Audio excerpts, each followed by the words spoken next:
nếu nó cũng nó họ cho họ chấp phải nó chỉ tổ cho bên nó nói tổ tao để trong này nó nói ổn định cái giờ chỉ muốn cho họ cho rồi đang để muốn cho tục bạn. So I'm gonna roast the jalapeno jalapeno pepper. I poke into the stick and I roast on the flat stove top. Cũng muốn chop bằng nó thì cũng muốn chiên được.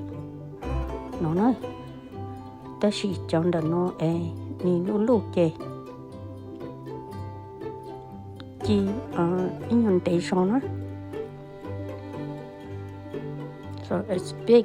It takes longer to roast. So I flip it and flipping over and over until it's ready. Muốn chị muốn chỉnh luôn. Chú thọc cái xá hai mua lại tên mặt chú nói.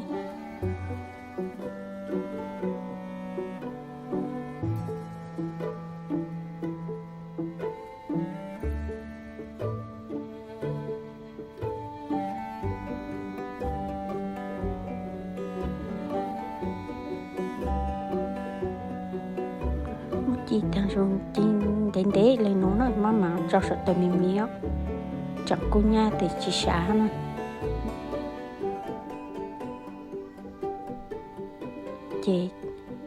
chị tao thì cho cái mất su cho cái mất chót luôn sáng tối sẽ lấy chị tao xả nữa so I had to change it and re-roast again so make sure it's fully cooked.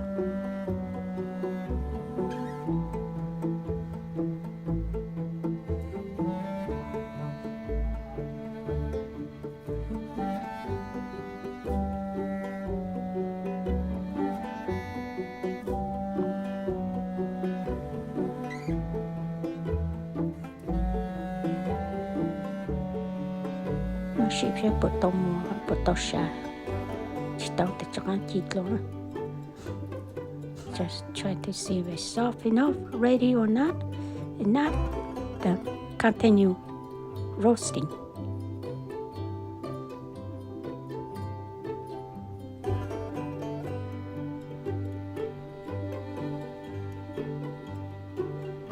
Almost ready. Yêu lọc xả nó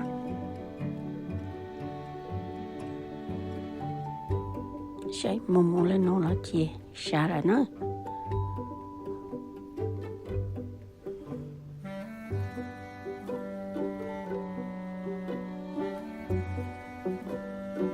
một tới sẽ tích khỏi trong một tí chỉ tốt lạ chỉ mồm lên nó chỉ xả ra nó chỉ mót lên để tụt bằng thì mót để tới soft enough, ready, remove from the stick and peeling the skin off. Mót để tới thì mà mót tủ rồi. Giờ tên chỉ cháu nó thì yêu mà môi cho tên chỉ lúc sau nó hồi chỉ cháu thì chỉ nhà nó chỉ hành thì tôi cho nó sức nữa.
Chị muốn chỉ cho nó.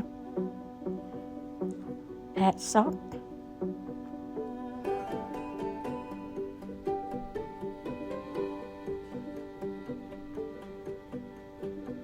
Muốn chỉ thì mua triple cá cho nó.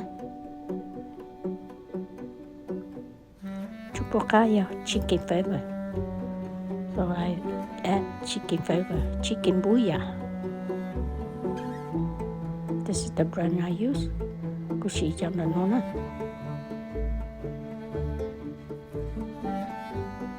Chị tố rồi xíu nữa.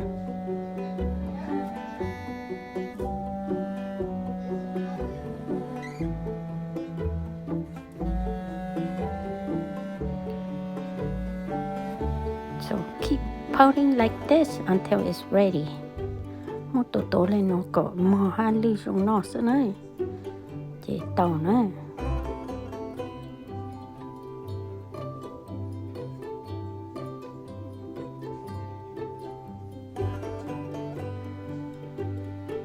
Trên đó nó vô mua hot gió phở. Chỉ tổ hot gió nó nói.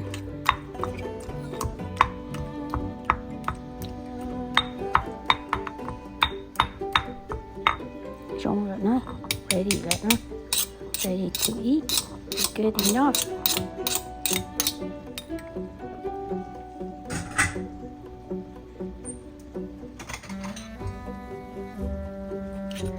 Chị mốt cầu cho nước thầy nữa.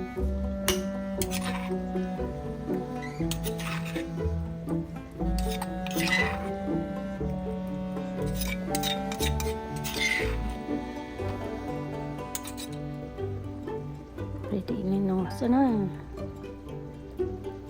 Trong lên nó sẽ nói. Cắn cỡ. Chị hạ cắn cỡ. Cho mình bị xấu nó sợ. Ở chỗ có xe nữa. Thank you. See you next video. Bye.